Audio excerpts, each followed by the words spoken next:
Hi, I'm Ellie from Critical Couple, and today I'm going to be doing a deck building video for Houndoom EX. This is from the EX battle deck, so these are starter decks and they are level 1, so entry level beginner decks. It comes with everything that you need, including the EX counter, damage chips. Obviously this is the Houndoom EX card.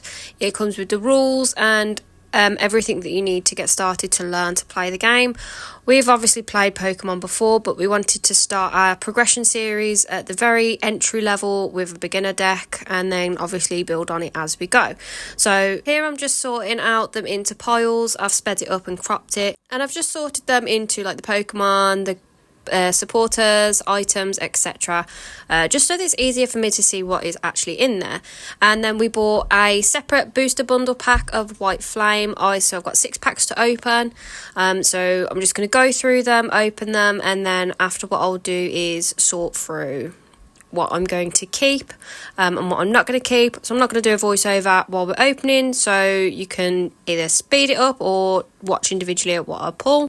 So with the Houndoom EX pack, it did have a grass line in there as well. So what I am just doing is sorting all of the dark ones and the grass types, just so that I know what I can definitely play, and then obviously if there's anything else I pull after that I can slot in somewhere, I will do that as well.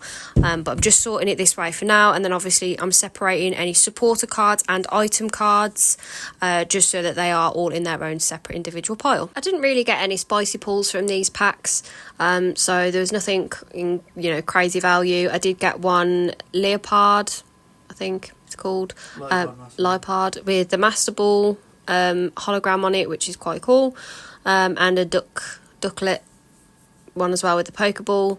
So they're quite cute. It's quite different. I haven't had any of those before, but then again I haven't really pulled any packs in a while. So yeah, I said I wasn't going to do a voiceover, and then I've just done part of one anyway. So yeah. So I'm on to opening my last pack, give it a little tap for good luck, just to get some good pulls hopefully out of it.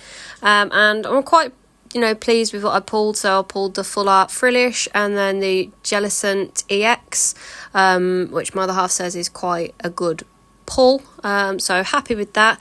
And then I'm just going to go through and separate all my energies. Here I am just looking to see whether I got a Psychic Energy, which I didn't. So we'll go through what I pulled. So I got a Sweardle and I also got a Swadloon, and I thought I could play this in my deck for the ability Healing Leaves, which is once during your turn you may heal 20 damage, which I feel like would go nice with Houndoom since he does 30 damage to himself. So went down that route. I also got Cottonee and Whimsicott, and the thought process here was that with Whimsicott EX I could use the energy gift to set up my my Houndoom, which is search your deck for up to 3 basic energy cards and attach them to your Pokemon in any way you like, which I thought would be really good because my Houndoom needs 3. So with Jellicent I was thinking the ability Oceanic Curse, which is as long as this Pokemon is in the active, your opponent can't play any item cards or Pokemon tool cards. I thought that would be really good at slowing down my opponent building up their deck. So with this Scrafty line, this is the attack Ruffian's attack. So you flip a coin for each dark Pokemon you have in play, and then the attack does 60 damage for each heads that you got. Obviously, I have a lot of dark energy Pokemon, so I figured that would go nicely. As well as the Zoroark, the Mind Jack, it does 30 damage for each of your opponent's bench Pokemon, but also with the Foul Play, you can obviously choose one of your opponent's active Pokemon attacks and use it against it, which I thought would be really good. I thought with the Jellicent playing, I might be able to squeeze in the Psychic line as well, so I just pulled these out as well to see if I could fit that in anywhere. But yeah, we'll see how that goes. I decided not to use the Swoobat line because it just didn't bring anything to it. For 1 energy, it let me put one of your bench Pokemon and all of the attached cards into my hand, which I suppose would have been helpful if there was low damage, but it's very situational and it takes out obviously 2 cards. And then I'm just going through my supporters to see what I've picked out and whether or not I want to play them. Really what I'm doing at this point is just whittling down what I do and don't want in the decks. So I was thinking with the Plume Fossil it could work as a proxy for if I don't have anything like basic wise to set up yet. Might give me time, but ultimately I decided not to play that because it kind of seemed like a waste of a card, to be honest. And I'm just going over the supporters that I did have just to see what they did and if they would work better than the ones that I pulled from the base set. So now I'm just going over the cards that came in the base set. Obviously you start with your Houndoom. This is obviously the basic Pokemon, and then you have two options for the Houndoom. You have either just the basic Houndoom stage 1, or you have the Houndoom EX.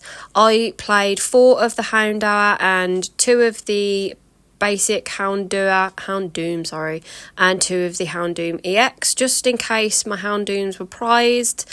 I had the other option to evolve it that way instead. So it comes with potions, so that heals for 30 damage, and obviously Houndoom deals 30 damage to itself with his attack. So I was thinking I could use that there. With the low kicks, it actually does a pretty decent damage, so it does 40 more damage for each damage counter on your opponent's active Pokemon. So it would be a really good finisher off if you can't end it with Houndoom for any reason. Initially I haven't played this, but I think maybe looking at it actually now I might go back and tweak it at some point. So with the Eevee and the Umbreon, I didn't initially play it, but then after doing our first playthrough I did decide to add it back in after, mostly for its feint attack. So it does 50 damage to one of your opponent's Pokemon. You can do it for any Pokemon, doesn't have to be the active, which will obviously be really good for sniping, or if they switch out, just making sure that you can get the finisher. For Morpeko, I did play 2 of Morpeko because he's actually quite helpful at setting up other Pokemon. So his Energizer Wheel does 70 damage, and it also allows you to move 2 Dark Energy from that Pokemon to one of your benched Pokemon. And then his ability is that if he has no energy attached, he has no retreat cost.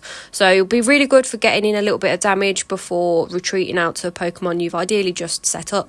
So then on to my items and supporters. So I played 2 Switches, 3 Demona, 1 Jack, 3 Youngster, 2 Rourke, 3 Rika, 3 Great Ball, 1 Brave Bangle, 3 Energy Sticker, 3 Nest Ball, and 1 Hilda. Keeping in mind that obviously this isn't optimised at the minute because it's just what we've pulled from our extra packs and what is included in our base packs.